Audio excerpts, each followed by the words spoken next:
Hello, everybody. Today, I have one of my favorite people in the whole world with me, the fabulous Peter Mark Adams. Hello, Peter.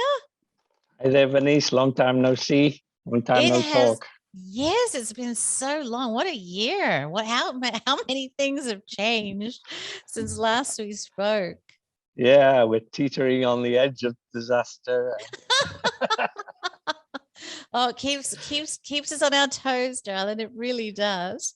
Yeah. And we're here to talk about your new book. And honestly, I was going through my phone today. We've been trying to talk about this book for months now, haven't we? We have indeed. Yes, The Power of the Healing Field. It's a wonderful book. I actually have the original version and two copies of the new version. So Oh, I'm a wow. huge fan. You read it twice then. I have indeed. But look, I want to start off this because one of the reason that I started talking to you in the first place, my dear, was because of Magick. And one of the things that really surprised me when we were talking about Magick is that you had broken Magick down into lots of different categories. And one of them that kind of took me aback a little bit was healing. Yeah. And yeah, and so my first question for you is how do you correlate the power of the healing field with Magick? Okay. Well, it raises this huge question about the nature and structure of reality. And the perspective that I've developed basically out of my own personal experience is panpsychic. That's to say, I see consciousness distributed throughout reality. And beyond that, the presence of agency within that larger field of consciousness, which takes us all the way to animism. So we live in a universe in which consciousness is distributed and in which points of consciousness within this field exhibit distinct agency. Okay, so that includes everything that is apparent to us on our visual field, as well as stuff that is hidden within it. And this concept essentially has been around for since forever, I think. And it had a number of different names. It used to be called the astral field and the Akashic field, and then the A field by Laszlo. And a more recent manifestation is, of course, in Rupert Sheldrake's morphic field. Okay. And then, from like healing modalities like family constellation therapy, we get the knowing field. There's another one, Albrecht Marr. So my formulation of it is as the healing field, because that's the context in which I encountered it in its, in all its glory. And I want to say one thing, that this isn't a philosophical position. Okay. It's, if anything, it's on the other pole, it's phenomenology, it's actual experience that drives the recognition that reality has these features. Okay, so I'm not coming at this from some kind of abstract argumentation. I'm saying that, the experiences I have had personally lead directly to the recognition of the field and its healing nature. And we'll probably get onto this in a bit, that I've also said that it has a distinct ethical nature to it. Okay, which, you don't hear that being said very often. But again, all of this is not derived out of some first principles. It's not like some a priori argument. It's all based on concrete experiences that I've had over the course of the last 50 odd years, working with energy, since my teens with the martial arts.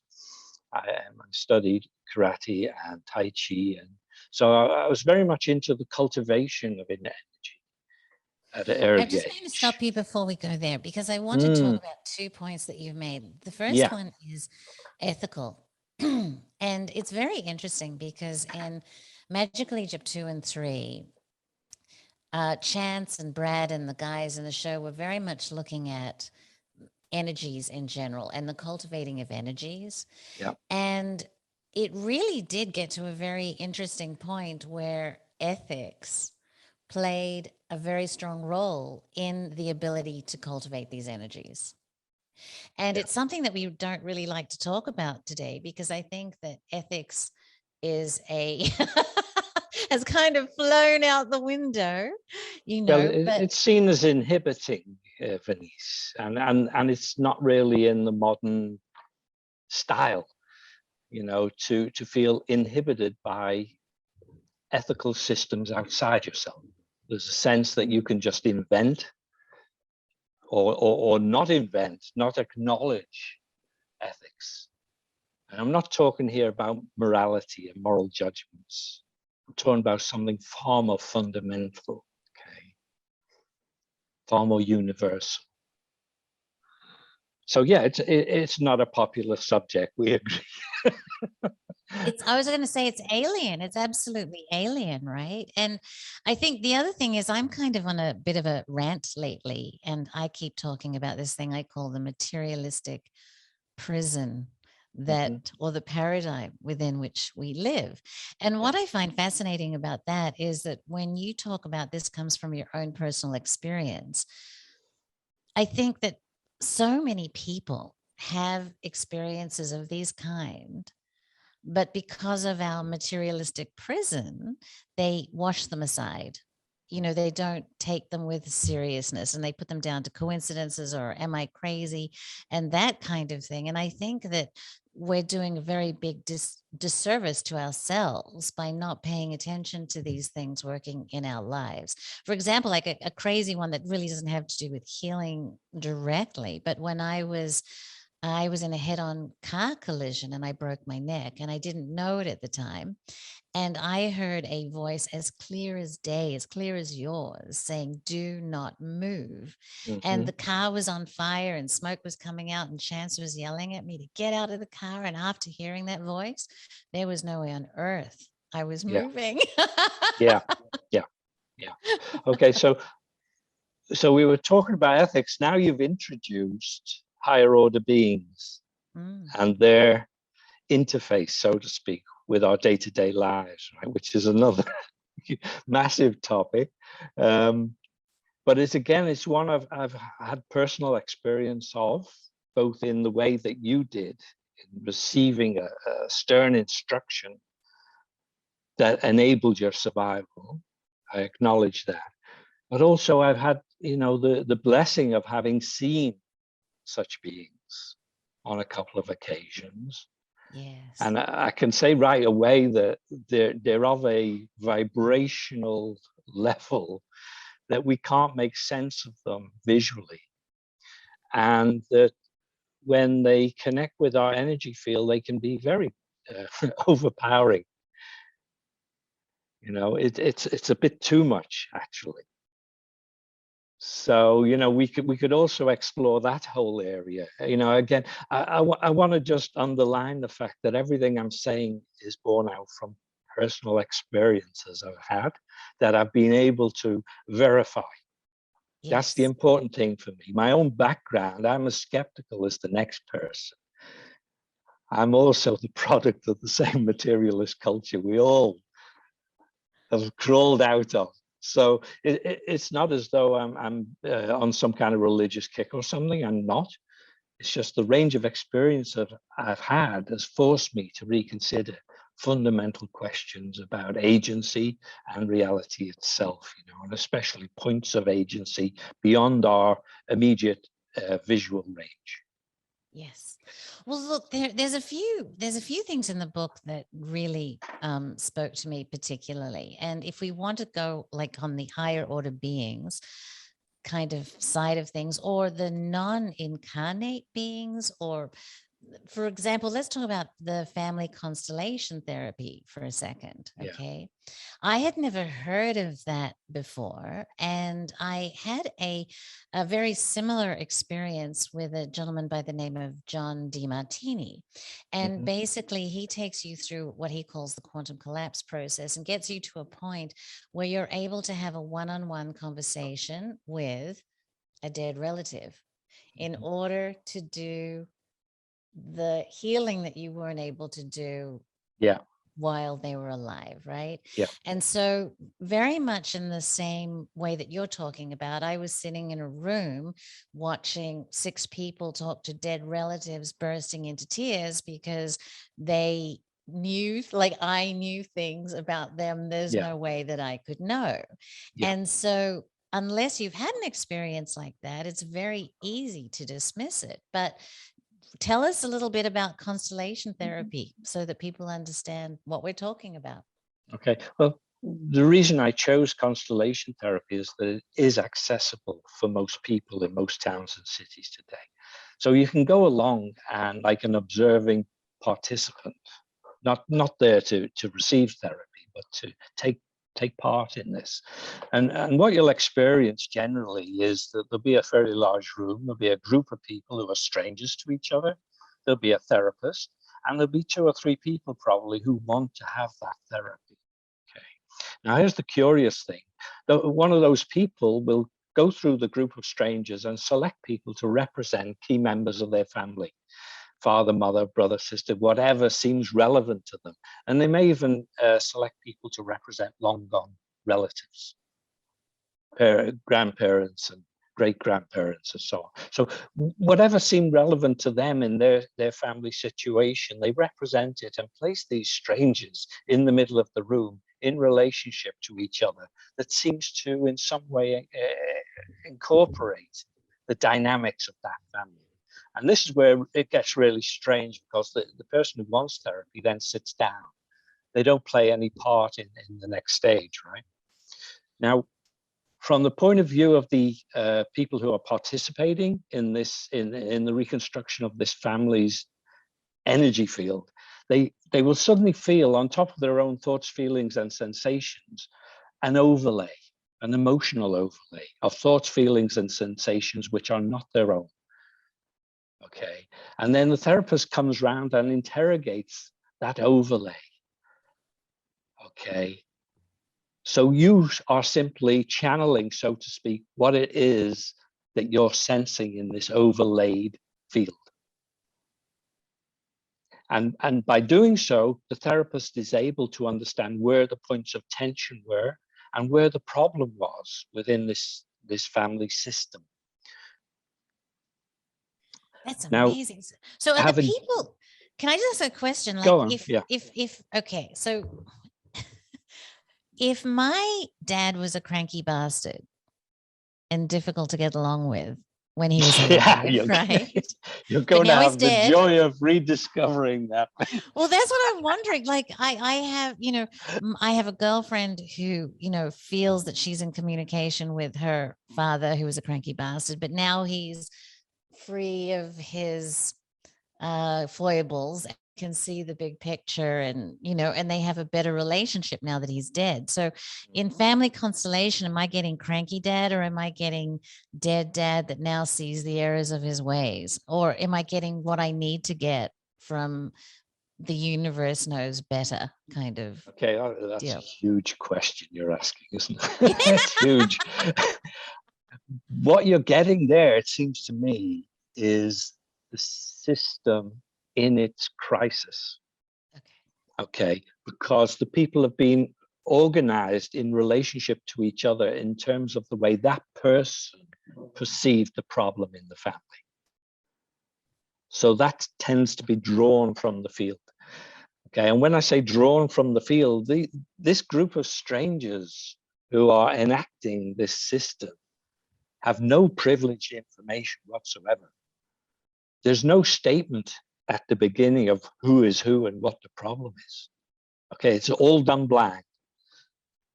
the therapist is able, therefore, to detect where the points of tension and stress arose within the family group. And that may well point beyond the people who've been represented to almost ancestral figures. And if it does, you bring on someone to represent them as well. Now, here's the thing. The real dramatic, traumatic things that have happened in a family system, including its ancestral system, tend to propagate forward in time down to today, which is why this person is having these problems, okay? So they may not even relate to their own biographical timeline in this incarnation, okay? But they're still subject to those stresses coming down. And what the therapist does is locate the nexus of the problem. And it's always an injustice. Okay, that fundamentally lacking respect for the personhood of another in some way. That's where the schism arises, so to speak. So the only way to heal that is by acknowledging that what wrong was done, asking for forgiveness and receiving forgiveness.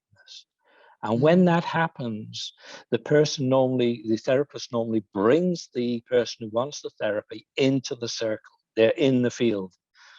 Then the process of enacting, accepting wrongdoing, asking for forgiveness and receiving forgiveness can take place. And when that happens, the energy field resets.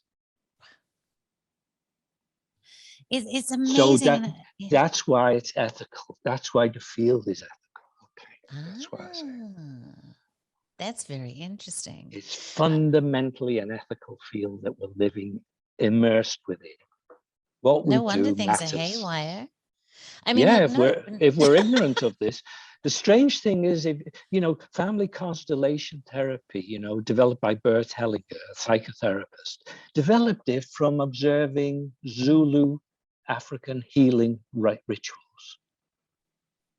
These old communities had a sense of natural order and what violated it. Okay, that's what we've lost today. Yes. And that's why ethics seems so strange to us, a notion. Yes. Yeah. We've lost that connectivity to each other and to the community. And therefore, it's almost as though whatever you do doesn't matter, If you can get away with it, you get away with it. This is fundamentally flawed understanding of the nature of reality. And it's not just each other. It's the animals, it's the ocean, it's the sky. You know what I mean? Absolutely. We have no ethics towards anything today. Yeah, that's the problem. That's the problem. So it's driven by ignorance, though, Venice. It's almost as that materialism you were alluding to earlier has now come to the point where it's going to destroy us. Yeah. Most people think of that materialism as generating all the fantastic things that we need to survive and thrive. But actually, it's beginning to choke us now. I think everyone can see that starting to happen. Climate-wise, in the oceans, desertification, and then the massive migrations of people, wars over resources. So fundamentally, until we get a reset, an ethical reset, and appreciation of just how animist the reality is that we're immersed within, we can't really figure this stuff out. There's no, so to speak, magical technology pill that's going to fix this. and that, I mean, look, as you know well, I'm working on a documentary about magic, and at the end of the day, it comes down to right relationship, which is a relationship of ethics between each other, between us and our world. And it's very uncool. It's very untrendy. And when you actually have a display of ethics, it's shocking. right? It's actually shocking. Like the last time I was in Thailand, I left my wallet in a tuk-tuk and Yeah. I was devastated, and because it had everything, right? And Yeah. here comes Yeah. the little tuk-tuk driver with my wallet, and I was Mm. stunned, right? Yeah. Like Yeah. we're stunned by right relationship these days. I mean, we've really lost our way.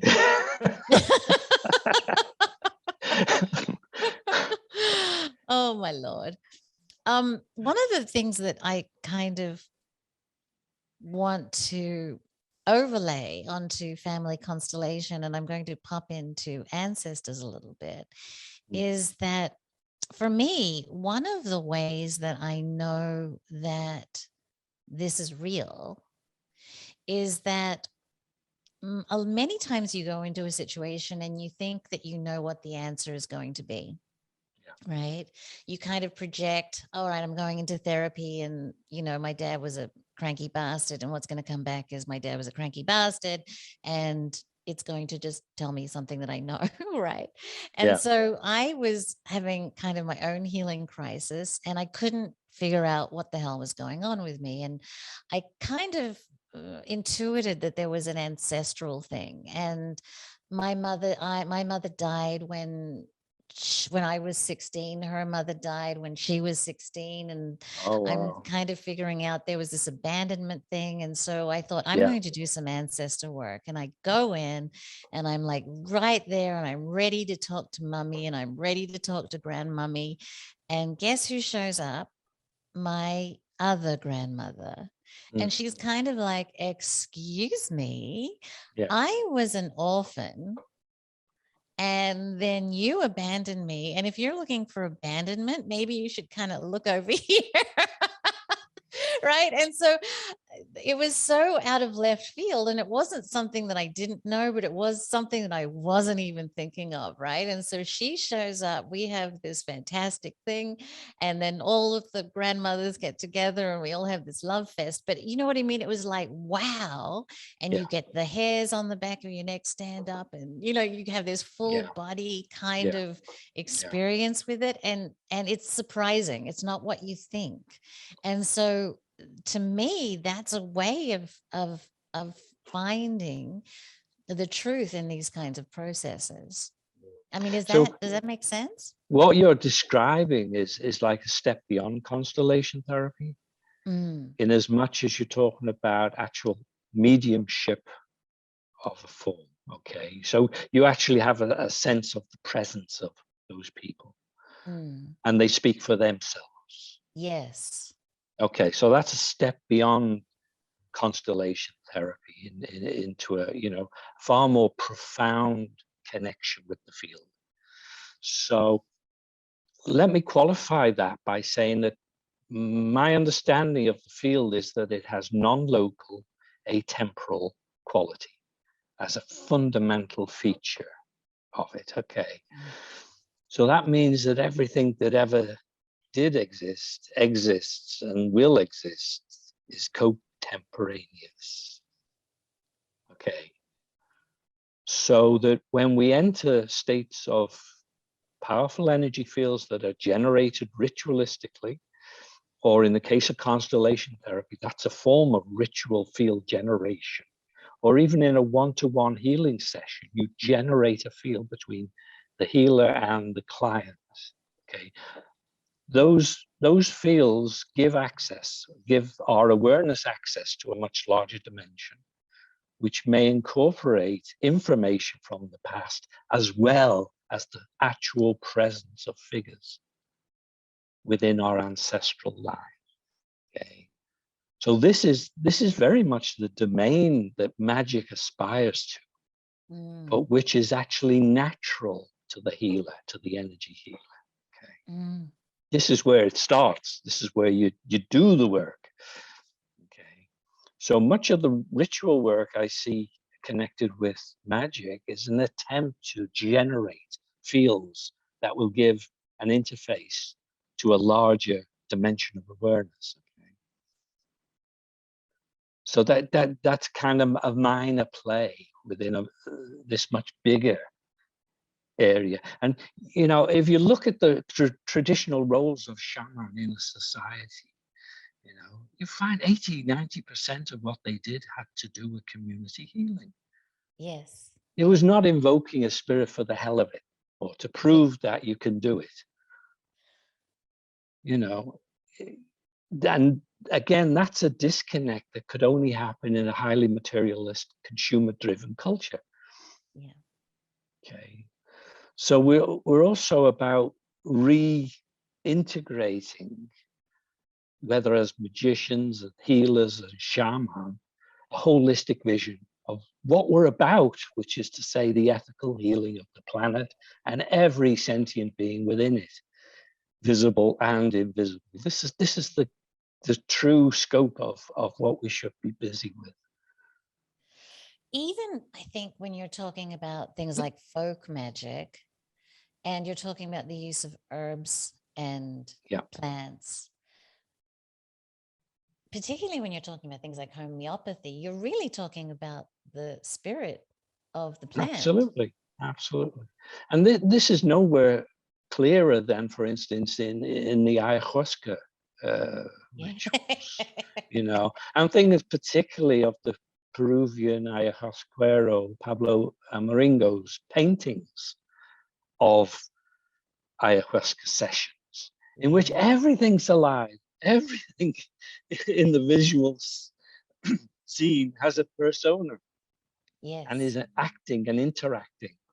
Yes. So yeah, I mean, effective plant magic means connecting with those sources of agency and awareness that are the plant entities, so to speak. Yeah, absolutely. What I don't understand is that this way of living is so much more fun, right? Like, I mean, even just put everything else aside. It's intense. It's intense. Yeah. It's poignant. It's meaningful. Yeah. Right.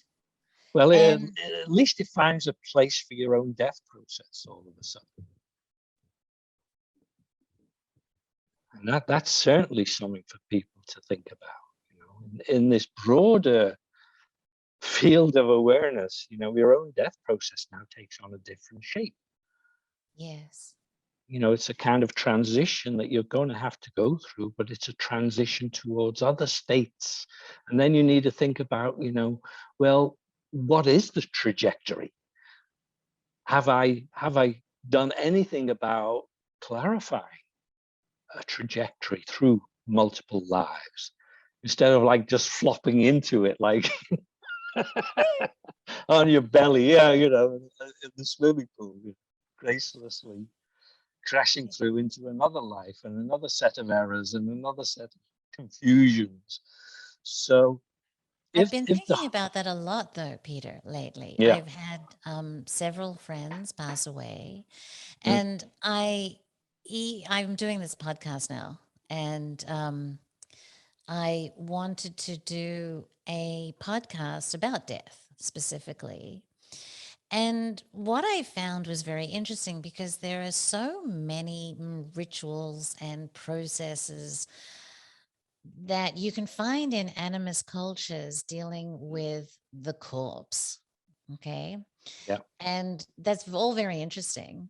But I'm looking for something that can help the people that are in the process of making that transition.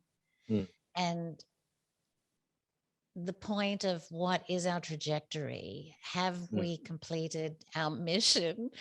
How do we know our mission? How do we put that to peace?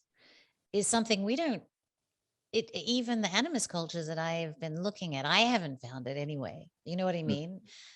I've found Shinto funeral rituals that are beautiful. You know, there's 17 stages or 27 stages or something. But that, how do we prepare for that journey is a very big question for me at this juncture. Yeah, I mean, I think that's integral to the path of the shaman.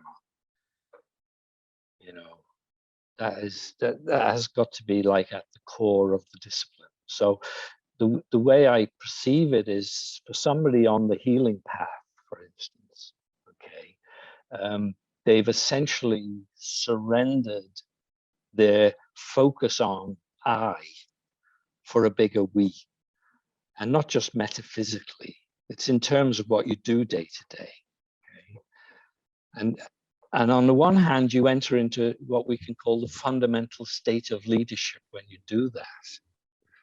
But on the other, all of a sudden, you've actually set a trajectory that attracts in higher order beings who support those processes. So those processes may be artistic, or they may be communication, or they may be healing, actual healing, but they all attract in higher order beings who exist in parallel with us, interface with us. And whether you become aware of them or not is not important. It's not something you need to chase, but you will be assisted. Because essentially, when you unite with a higher order being, you enter its trajectory.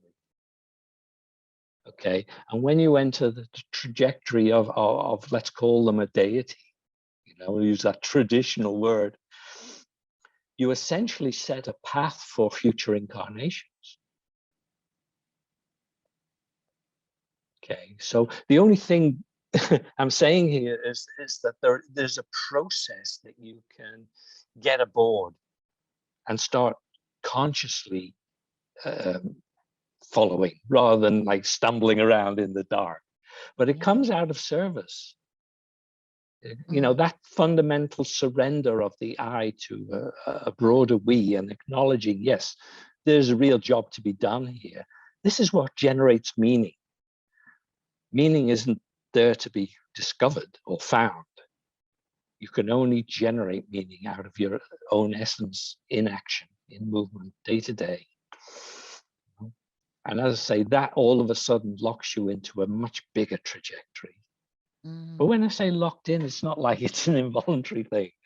You will experience a lot of turbulence in life if you refuse to acknowledge the existence of a trajectory, a unique trajectory for yourself. You'll always stumble around feeling lost, and so on and so forth. So I would say to anyone, there's some simple steps they can take, which is, first of all, isolate things they really enjoy and they really do well at. And then seek to resculpt your life to incorporate those things more and more each day until it becomes what you do. And those things should be related to serving a larger community than yourself. That's it. There's not a bigger framework that needs to be invested around this. That is quite sufficient for a lifetime. And then naturally death falls into that process. You're now in the company of higher order beings, whether you're aware of them or not, who will assist and facilitate, what it is that you're doing. And then that carries you through the death process and into subsequent incarnations. And presumably we'll deal with higher order issues in those incarnations. I think we have a lot of issues to deal with right now. We do. So I guess so far we've been talking about more of the psychological healing, or the soul healing, or the emotional healing, right? But these healing fields, they can also work on mundane issues as well. Well, not mundane, more physical issues, right? Like, for instance, you yourself had a very big physical issue with your, was it your liver? The book opens with that, the liver, the liver. liver issue. But, although we kind of denominate these physical issues as though they stand apart from the larger context in which we find ourselves, they don't. As that healer energetically pulled the blockage out of my liver and absorbed it into herself, her face was etched with the emotional, underlying emotions that I had that led to the physical problem. And then like energetically, she just blew everything out and it was gone. And I had like a temporary satori, you know, almost a kind of spontaneous sense of enlightenment. All of a sudden my energy surged, and I had like half an hour, I was in a kind of pure ecstasy of being. So, you know, to isolate the physical, emotional, energetic from each other is simply not to see the connections that really exist underlying everything. Okay? I've just, all you know, I've been interwoven. told, you know, oh, I have a problem floating out here and I should fix it before it manifests in the physical. You know what I mean? So it's Mm, kind of, mm. I guess I've been thinking about it. I have a great homeopath that I work with, and I don't know, but he seems to head things off at the pass. So far, so good, right? Mm. But I do understand exactly what you mean. Yes, it's inappropriate to separate the So physical. if there is something like that, then almost 9 times out of 10, its underlying basis is emotion. Yeah. Okay, so Yeah. because of what we talked about earlier, the morphic field and morphic resonance. Field Yes. generates an effect. So a disequilibrium in our personal fields will manifest. And the disequilibrium always comes from a violation of our sovereignty at some point. Yes. Yes. You know, so unless we kind of track these things down and eliminate them, use the techniques that are available, eliminate them, then yeah, there is a danger of them manifesting in some physical form at some point down the road. Mm. You know, it may just be that you age and die sooner than you needed to. Yeah. You know, it may be that Monday, Yeah. you know, Yeah. or you know, or it may manifest in, you know, addictions. A lot of people have lots of addictions to things, you know, so there's like a vicious circle of feeling disturbed and Yeah. then self-medicating, Yeah. Yeah. self-medicating rather than resolving the issue. So yeah, but you know, everything will come down to some violation of sovereignty, and which is why I was saying the healing field is essentially an ethical field. Ethical field. And the more we can pin down those early childhood, you know, abandonment is such a critical one, you know. Mm. Even if the sense of abandonment is entirely unjustified. But, you know, That's to I've say thought you, about abandonment a lot, sweetie. And look, I think that there is you know, there's always going to be a moment of abandonment from the child to the mother. Okay, the yeah, mother to the child thing. But I think it even goes back further than that. I think that well, there is that when we drop out of the ocean into incarnation, where yeah, we were all kind of gooey and connected, and now we're in when certainly in the perinatal area, you know, the in and around the womb and the birth process, yeah, you know, yeah. the fundamental sense of rejection or loss, or you know. Detachment, So whatever. it's Yeah. why certainly working with rebirthing breathwork tends to address that area. I've been very interested in that after reading your book. In fact, I Mm, I was trying to find somebody to help me do rebirthing, and then I'm like, I'm right. just going to watch a YouTube video and do it on my own. And then I'm like, no, I'm not, You because don't want to do that. It's dead yeah, simple to do, Venice. You can do it, but it gets really far out very quickly. yeah, So yeah, the circular breathing triggers the process, but then like after about 3 minutes circular breathing, even less, your energy will start climbing exponentially. yeah, And there'll come a point where even if you stop circular breathing, your energy will continue to climb for a period before yeah, dropping off. So it can induce panic in people. yeah, The feelings of very high internal energy are unusual for most people, you yeah, know, and it immediately takes your awareness, you know, into an unknown place. So it's always good to have a facilitator, at least the first 3 or 4 sessions. yeah. Sessions only last 45 minutes, you Mm, know, and of that, there'll be 20 minutes breathing and peak energy, and then the rest is just relaxing and recovering. yeah. Yeah. But it takes literally 5 minutes of circular breathing to peak your energy. And then normally you have what they call a breath suspension. You stop breathing because your energy is so high. It's like spontaneous yogic kumbhaka, breath suspension. And then you gently float back in. So, I mean, as long as you're not doing this in the bath or in water, it's safe. Yeah. But you don't want to scare yourself. And one of the things I certainly identified, is that if you do too many very intense sessions, and some people are into intensity because they equate intensity with getting stuff out. Yeah. Okay. Yeah. Whereas what we need to do is equate intensity with your ability to integrate. Yeah. Yeah. Okay, that's very critical, because you get people doing real intense breath work for 3 or 4 weeks, 10 sessions, 12 sessions, and all of a sudden they have a kind of aversion to it. Yeah. Okay, so essentially they've re-traumatized themselves. So Great. I always say with rebirthing breath work, it's not about getting out. It's not about getting your stuff out. It's Yeah. about raising your energy to bring something up that can then be integrated as you relax with it. So Yeah. the components of, you shouldn't be in the state of screaming, shouting and thrashing about with it, which you can easily be in the first few sessions. Yeah. If you really go at the breathing hammer and tongs, so to speak.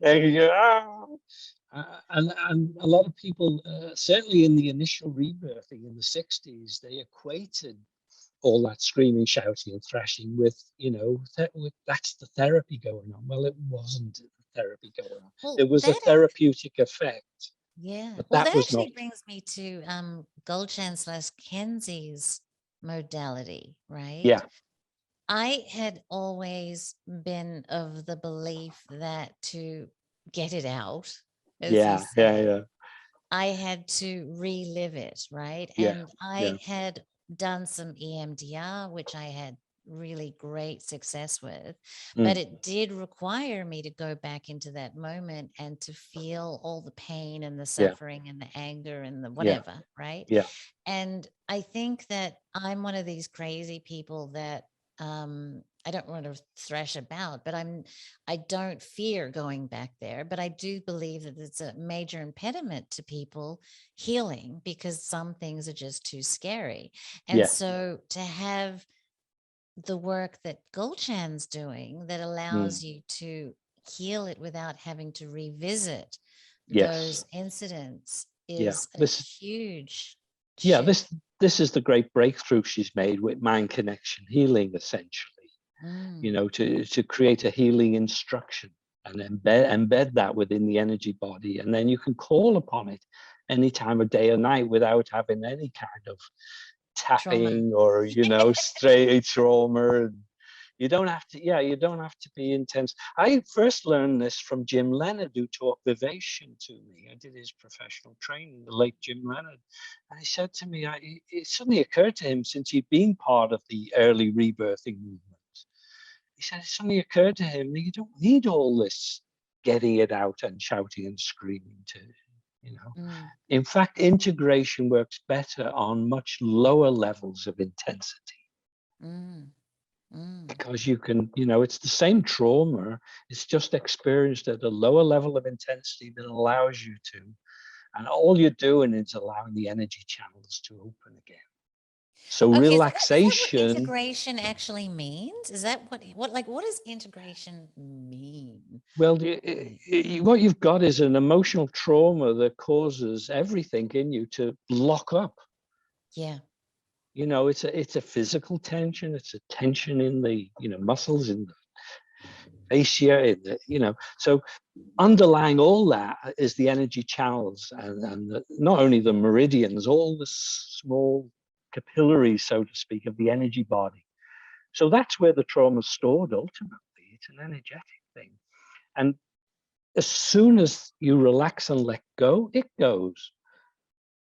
So just having a connection to the trauma, doing the technique and relax, and it's gone. And this is why mindfulness, for instance, can be enormously helpful.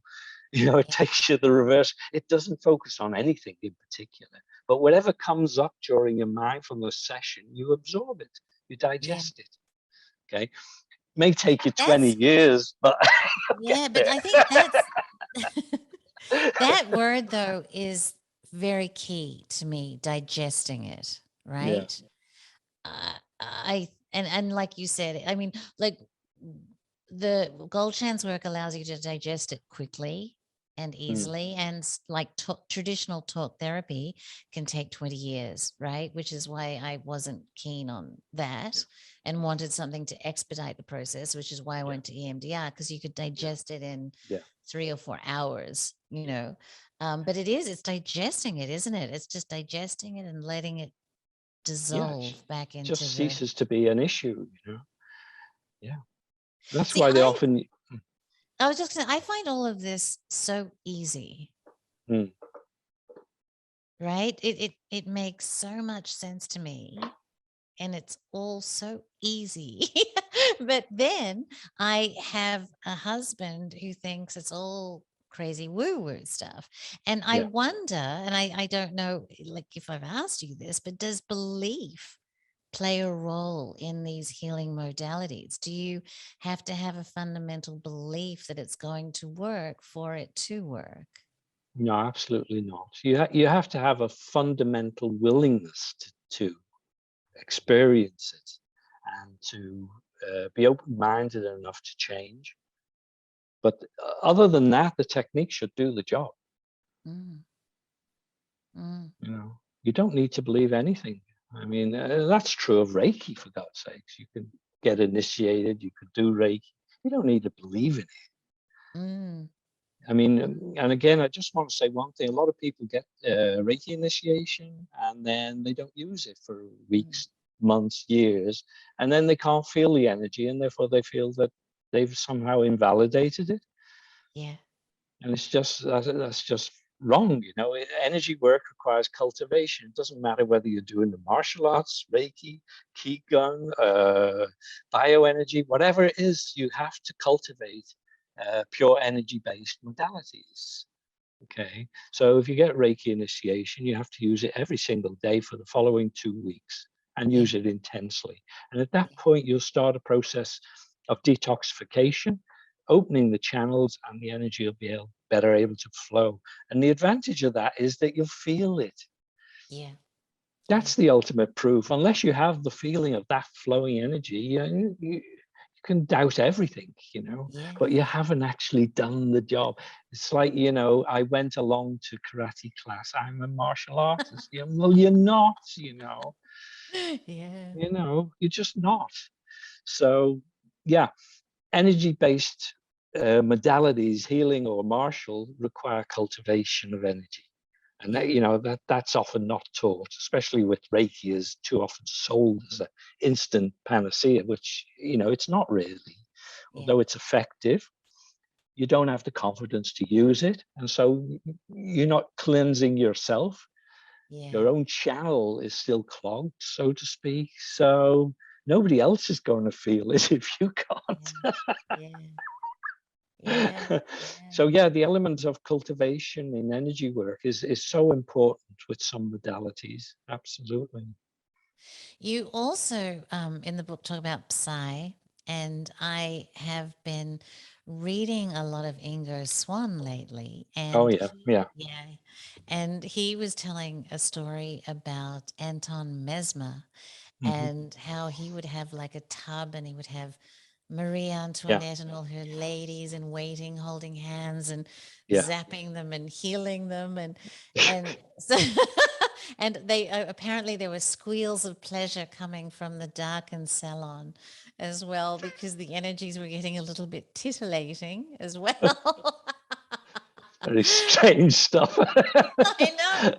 The thing is, though, I guess the point I want to go back to the sovereignty, I'm kind of getting there, is that it seems that if you look at the older cultures and the shamanistic cultures and the folk magic cultures, and even up as late as, Anton Mesmer and Marie Antoinette, we had an idea about utilizing these energies for healing.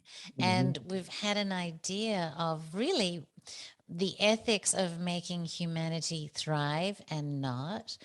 And yet we've found ourselves at a point where all of that wisdom has been completely thrown out. Yeah. And we're at the antithesis of it now.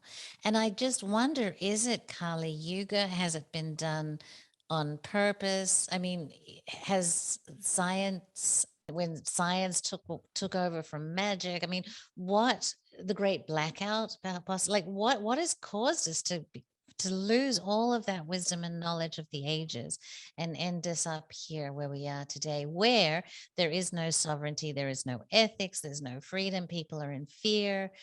It's just the most unhealthy environment for any creature to thrive. Mm. I mean, my own perception is that the world remains largely animist. Too often I think we're judging the state of the planet from a very westernized, secular, materialist, and fairly wealthy, position. Mm. But the vast swathes of Africa, South America, and Asia remain very largely animist. You know, although they of course they're not immune to the effects of technology on climate and so on and so forth. Mm. For me, it started with the Industrial Revolution in Europe, Yeah. um, and essentially the adoption of the scientific paradigm, which arose in like 17th century, into technology in the 18th century, and then thereafter on the back of empire. And there were multiple empires in Europe. The Dutch, the French, the Spanish. Everyone had their own empire. British Empire. You know, the drive to then exploit resources to feed the machinery of empire has done enormous damage. And Mm. we still essentially live in an imperial system, although we don't have empires. Yeah. You know, but I say, possibly in the last, I don't know, from the 60s onwards, we've seen a massive resurgence of interest in things like traditional, certainly at the 1920s and 30s, the anthropologists who started to document um, native cultures brought an enormous amount of fresh insight into this moribund Mm. industrial materialist culture. And I think it's the counterculture has been a major growth area across the world ever since. Mm. It's through the 60s, for all its faults, for all its silliness and all the nonsense, it's nevertheless produced, a recognizable spiritual discipline and set of practices, Mm. you know. Mm. Whether you trace, for instance, rebirthing breathwork to some other ancient culture, I don't think you can. As Mm. far as we can see, it was just stumbled upon in the Yeah. 60s and then developed, and like the Salin Institute out in Big Sur, California, done Yes. enormous work in the development of transpersonal psychology to begin the process of bridging ancient cultures and practices with modern healthcare, mental health care, and then spiritual development on top of that as well. So, you know, this is the counterbalance to the more pessimistic view of modernity, that it has, generated so many flowers of even ayahuasca ceremonies have come back.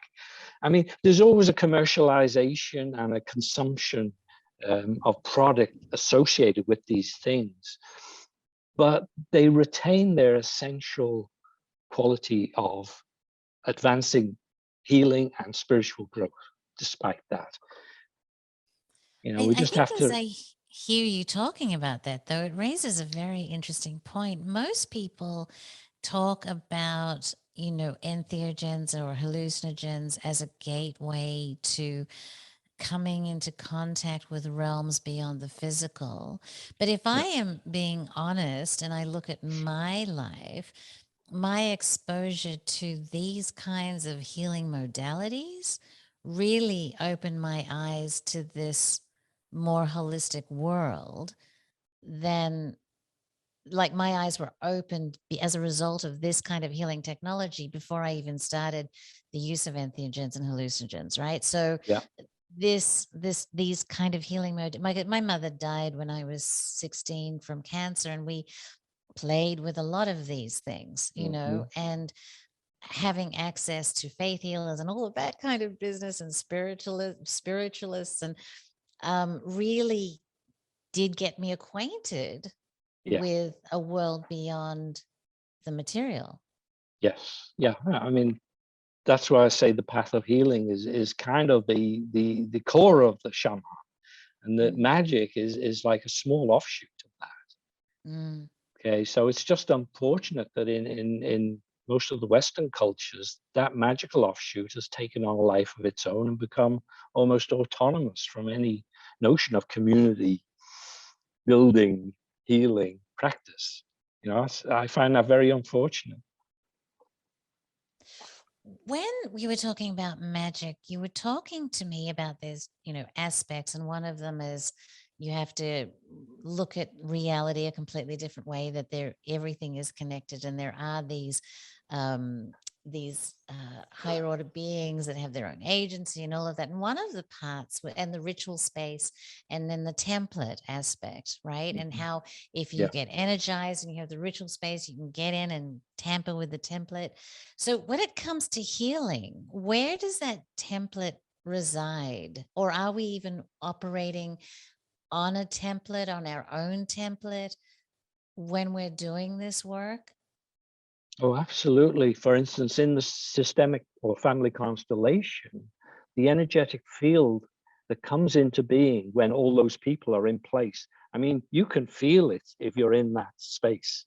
If you stay doing family constellation all day long, you may well have a headache at the end of it.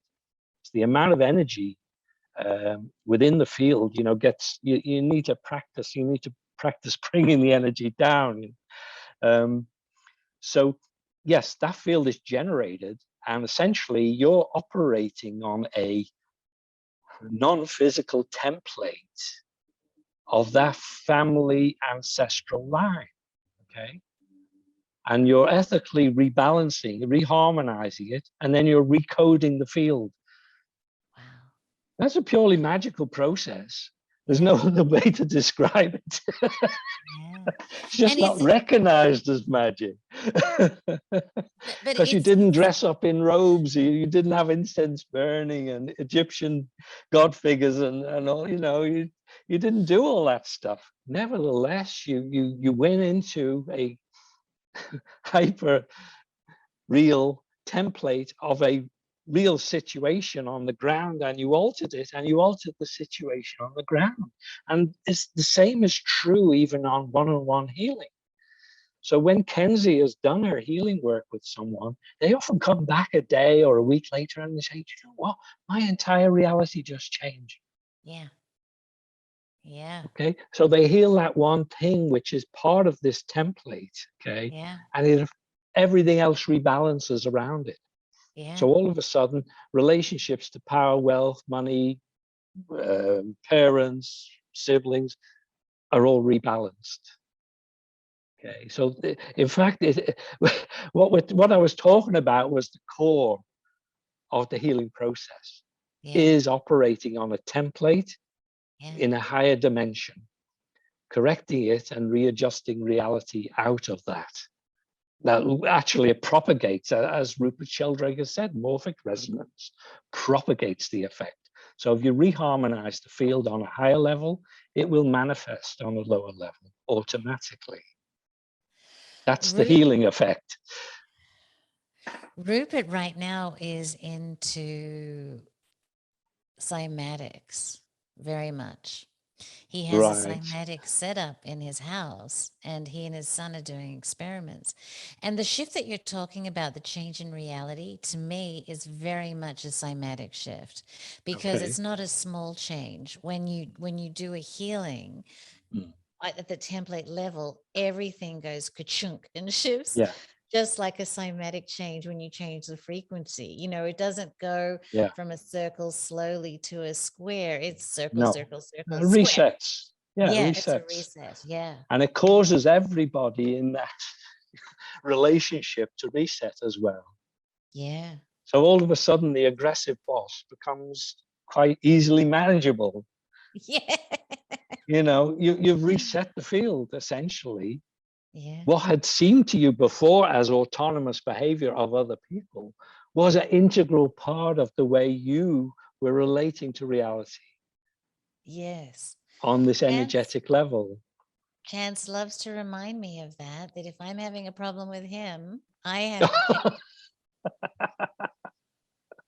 change. Nice one. Yep, it's true. But I mean, it is. I like it. I mean, it's amazing. I did. Probably my biggest shift was I did some healing work, and the woman Susanna Kennedy told me, be prepared for your whole life to change, and Mhm. things that do not serve you will not serve Yeah, you. And yeah. within 48 hours, I was in a different country with a broken neck. And but it was the best broken neck that you could possibly want. And I was in a country where they paid for all of my bills, and they gave me income. And it was just like Wow. the best version of a horrible Yeah, situation. Right. yeah, And my right. life completely changed. It was just like, and it's like, Susanna, come on, girl. It was a little bit too much for me. But hey, Mm, yeah, yeah. it's crazy. Well, the book is fantastic. The stories are just inspiring. I mean, if you haven't touched any of this kind of modality, then the stories in the book, Peter, make, as I said, I wanted to run out and start breathing right away. I mean, it really, there's very, it's very encouraging, right? If you are dealing with some kind of a health situation and you feel that you're very trapped in a corner, this book will open up possibilities for you. And I think Right. in itself, the book is healing Yeah, because it gives you hope, yeah, right? yeah. It's all infinitely malleable. Yes. Yeah, Yeah. yeah. Yeah. And I know, you can get very, very scared and very, very afraid and very, very trapped in when you're dealing with some of these health challenges, right? Yeah, So I absolutely. want to say thank you on behalf of everybody Right. for writing it. Thank you. Is there anything else that I have missed that we should talk about that we haven't touched upon? I'm looking at my Well, questions. don't know. One Covered of quite the a. things that we had talked a little bit about, and maybe we can end on this, the aspect of spiritual evolution. Yeah. Okay, so talk to me about spiritual evolution and what it means and how do we do it? Well, I think it's ethical congruence essentially writ large. Um, the acknowledgement that there are higher order beings essentially points us in a certain direction, which goes against the grain of everything we hear day to day in terms of the news. Okay. So, it's like a countervailing force. And because people have little exposure generally outside of, say, religion to these ideas, it tends to take on a very kind of archaic, over consolidated form. You just have to sign up for it. Okay. It's like an article of faith, in other words. And most religions have a high level of ceremonialism, you know which doesn't always accord with day-to-day life, with a modern life in any case. So what is clear to me is that as we clear our individual and family and ancestral fields, there's a higher degree of congruence. The energy field itself it takes on a harmony and therefore a strength, and therefore supports higher levels of awareness. So you can't actually extract the spiritual path from the healing path.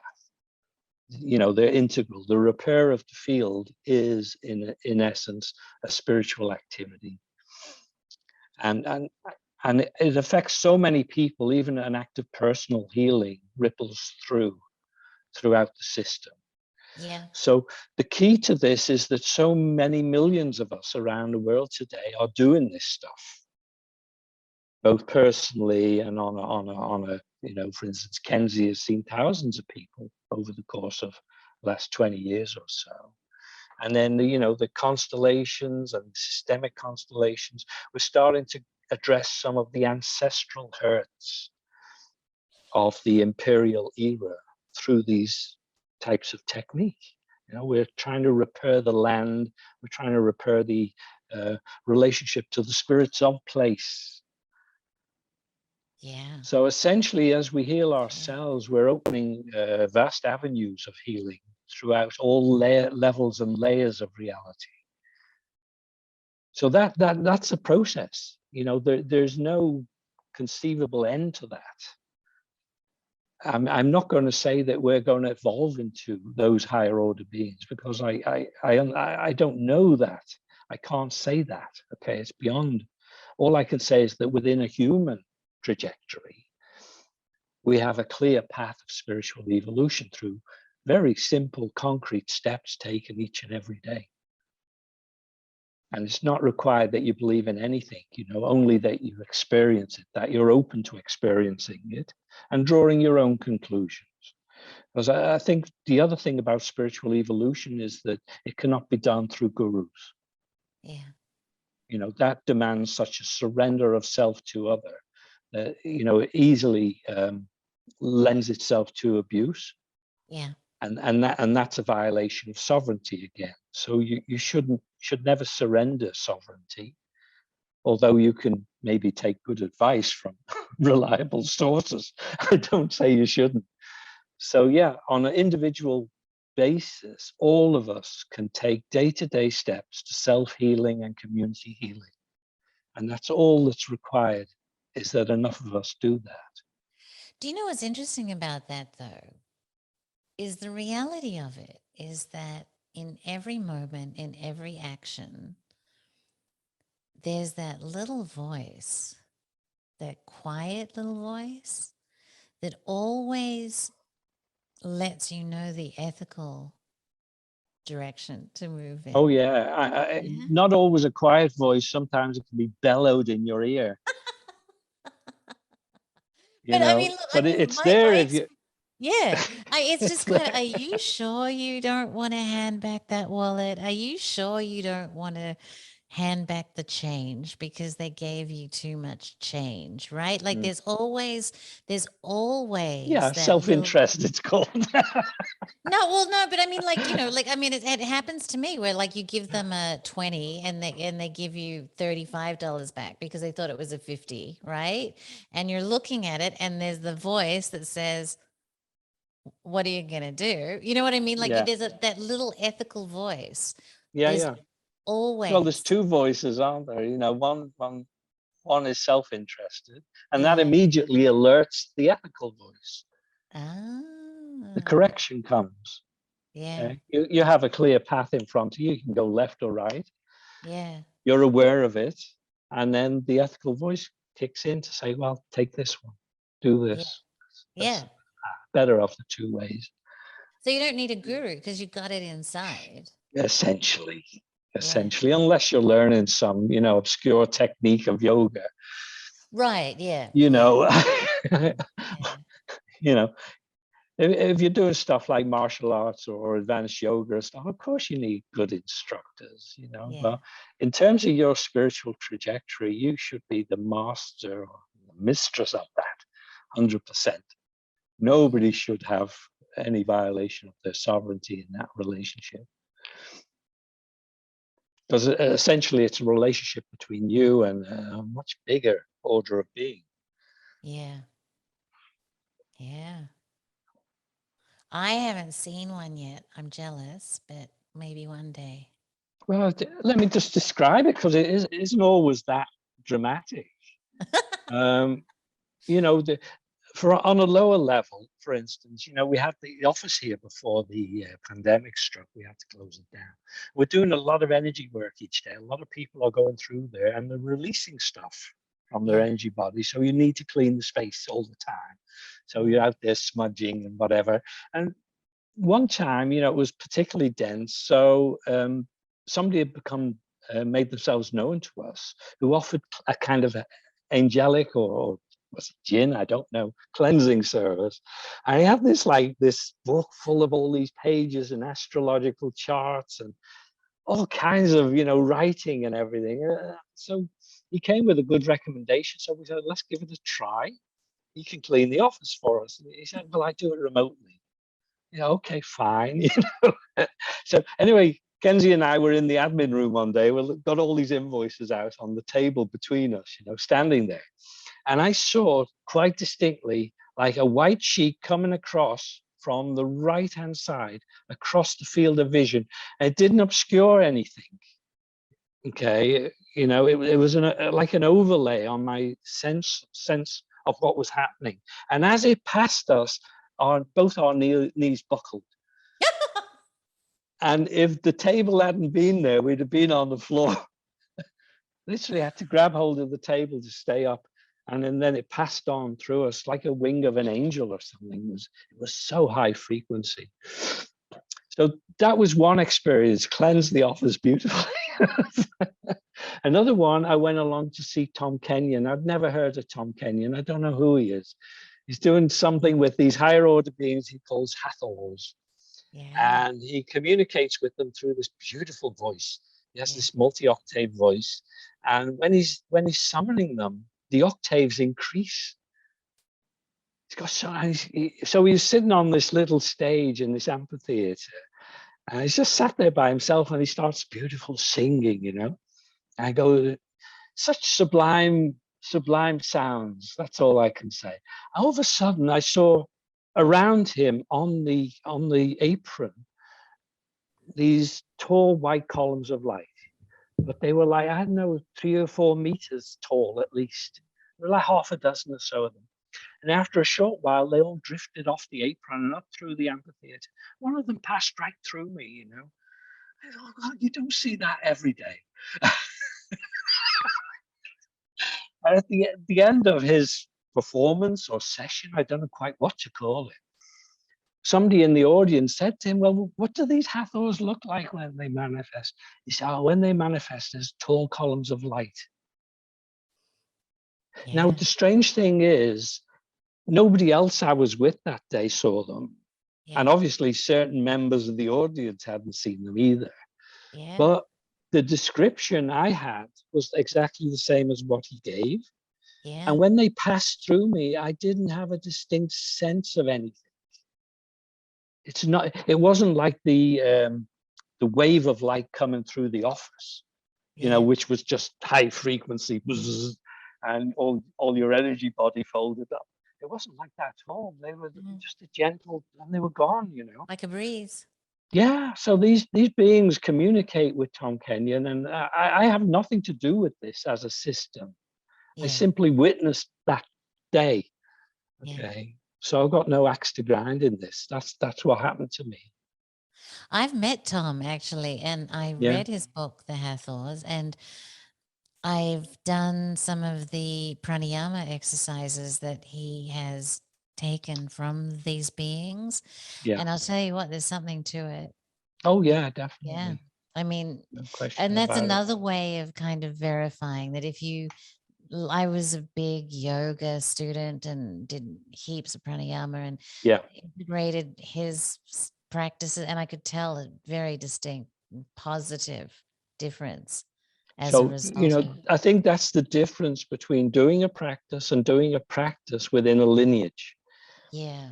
And I think this distinction is often not well understood, Denise, Yeah. because, like, for instance, people say they're Reiki practitioners, but you ask them, well, what's your lineage? What's your Yeah. connection to Mikao Usui? Well, if they don't know, then how do they know they're practicing Reiki? I mean, Yeah. they're Yeah. doing a Reiki-like hands-on healing, which is fine. I mean, I've nothing against it. But, Usui Reiki is a lineage, a spiritual lineage. And it's the same with the higher yoga tantra. Yeah. Okay. The difference between doing the sadhana of a deity and doing the sadhana of a deity that you've been initiated to within a lineage Ah, is like two different realities. Because when you've yeah. had the initiation, you're within the entourage of that deity. Yeah. And when you do the sadhana, the deity's awareness extends to yours so that you reconnect.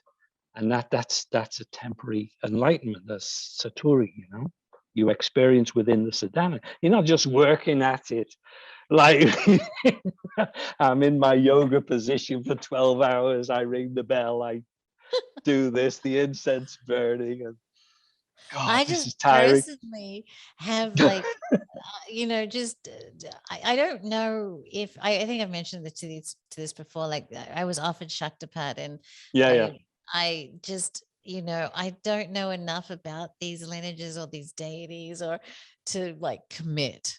yeah, I'm exactly. waiting for the right one to show up that I'm like, okay, Yeah. I feel comfortable because I don't know, I take it very seriously or something, or I have taken it very seriously in the past in a different incarnation, but now I'm just, let me Yeah. just Well, wait and see.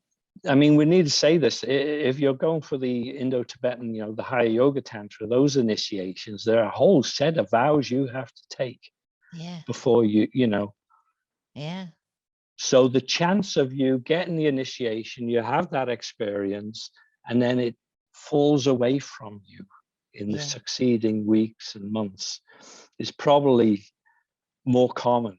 Those higher yoga tantric initiations are a fast path to enlightenment, Yeah. which means you'll need to practice with all the vows intact daily for hours, probably for several lifetimes. So I don't think it lines up what yeah, it's kept so up to what well, it's. we just have to see who we are and what we are and get on with that. We're in this incarnated body, with all these foibles, all these weaknesses, and Yeah. yet, you're still working towards something. That's all that Yeah. is required. Get on with some community work. It's like Brad, who's in season 2 and 3 of Magical Egypt. As I said, he's come to the understanding that there are these behaviors and, like you said, these vows and these abstinences. And he's like, Yeah, intellectually, he understands it all. He's like, I like my women and my chocolate and my wine too much. yeah, It's that's a choice. Yeah, so yeah, I don't know. I don't know. But look, I think if we just all could take a little bit more of an ethical approach to things, things would be a little bit easier for everybody, yeah. If we perhaps. we did a bit of community work Yeah. in communication, in healing, leadership, whatever, doesn't matter actually, as long as Yeah. you enjoy it and that Yeah. it utilizes your strengths, your unique Yeah. strengths. You know, it creates meaning, generates meaning, and that's it. For this incarnation, that's what you're meant to be doing. Maybe it's Look, catch up. I don't know, but I was just going to say, like, going through a supermarket, seeing an old lady or an old gentleman not able to reach the shelf and grabbing it for them and handing it to them, I can't tell you that makes me as happy as anything. You mm, know what I mean? mm, Just helping mm, another person. yeah, And it just seems like that very simple little things that we can do for each other that can make you feel so good. No, Right? They're absolutely. free. Absolutely. And we're just not Absolutely. doing them. Yeah. Absolutely. Yeah. Well, my dear, I have enjoyed talking to you so much after so long. It's been too long. Anytime, Venice. It's my Oh, why pleasure. don't you grab the book and show them, because mine's in storage still. Just grab it so we can show them all the fabulous healing Tell you book. what I can do is maybe Oh, yes. better All than right. that. Better than that. We'll go high tech. How's that? Ta-da! There we go. Everybody, I highly recommend this. And when I first read the book, I wasn't even interested in ancestral healing, but it got me onto it. It did some great changes in my whole mind body complex. So yes, please go out and get this amazing book. And thank you, Peter. It's been just I have a Mr. Gardner. Come here. Oh, you want, okay, excuse me.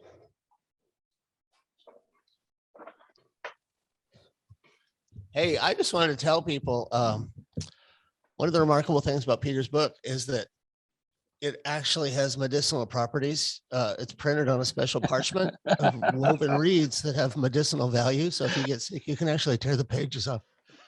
See them? If you eat a whole one, you get enlightened. That's what I'm. They're cumulative, so enlightenment comes when you eat more than 100 pages. Is that true, or did I dream that, Peter? Just to be clear, definitely true.